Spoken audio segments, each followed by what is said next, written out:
How to find drafts on Instagram. Finding drafts on Instagram is quite easy, similar to all your applications like Facebook.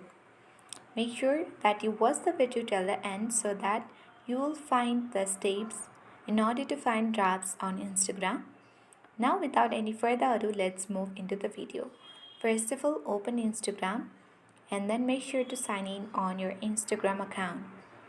Once you're on this home feed of Instagram, simply select the plus button at the bottom center of the screen.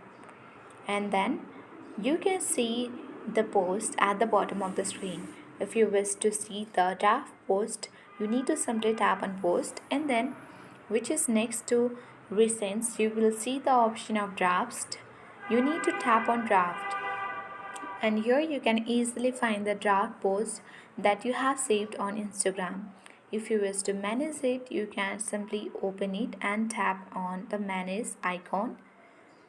You can also edit with the edit icon. Select it and then tick mark at the top right. If you wish to discard, you can select discard and discard the draft.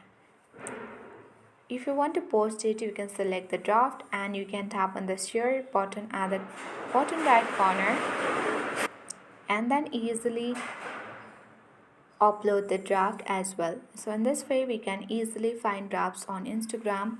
I hope this video was helpful. Thanks for watching and see you in the next video.